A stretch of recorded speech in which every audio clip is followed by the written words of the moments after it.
ಇವಾಗ ವೇದವ್ಯಾಸರು ಗೊತ್ತಾಗತ್ತೆ, ಇಷ್ಟು ವೇದವನ್ನು ಮನುಷ್ಯರ ಕೈಲಿ ಆಗಲ್ಲ ಕಲಿಯುಗದಲ್ಲಿ, ತುಂಬ ಕಷ್ಟ ಆಗುತ್ತೆ ನೆನ್ಪಿಟ್ಕೊಳ್ಳೋಕ್ಕೆ. ಅದಕ್ಕೆ ಅವ್ರು ಏನು ಮಾಡ್ತಾರೆ, 4 ಸ್ಟ್ರೀಮ್ ಮಾಡ್ತಾರೆ. ಋಗ್ವೇದ, ಯಜುರ್ವೇದ, ಸಾಮವೇದ, ಅಥರ್ವಣ ವೇದ ಅಂತ.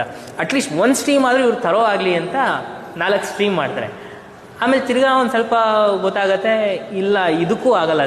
ಒಂದೊಂದು ಹತ್ತತ್ರ ಕೋಟಿ ಶ್ಲೋಕಗಳು ವೇದಗಳಂದರೆ ಎಷ್ಟೊಂದು ಇವಾಗ ನಶಿಸೋಗ್ಬಿಡಿ, ನಮ್ಗೆ ಸಿಗೋದೇ ತುಂಬ ಕಡಿಮೆ. ಆಗಿನ ಕಾಲದಲ್ಲಿ ನೀವು ಹಂಗೆ ತೊಗೊಳ್ತು ಅಂದರೆ ಅಷ್ಟೊಂದೆಲ್ಲ ಸೂತ್ರ, ಅವಾಗ ಆಗಿನ ಕಾಲದಲ್ಲೆಲ್ಲ ನಾರ್ಮಲ್ ಆಗಿಬಿಟ್ಟಿತ್ತು.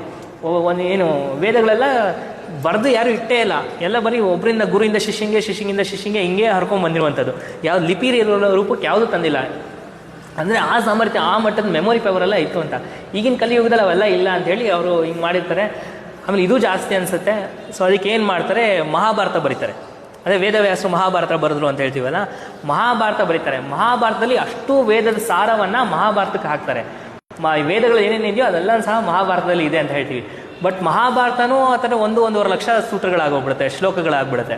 ಅವಾಗ ಅನಿಸುತ್ತೆ ಇದನ್ನೂ ಜೀರ್ಣ ಮಾಡ್ಕೊಳ್ಳೋ ಕಷ್ಟ ಕಲಿಯುಗದಲ್ಲಿ ಅಂತ ಹೇಳಿ ಅದನ್ನೂ ಕಂಪ್ರೆಸ್ ಮಾಡೋಣ ಅಂದ್ಬಿಟ್ಟು ಭಗವದ್ಗೀತೆ ತರ್ತಾರೆ. ಭಗವದ್ಗೀತೆಯಲ್ಲಿ 700 ಶ್ಲೋಕಗಳು, 18 ಅಧ್ಯಾಯಗಳು.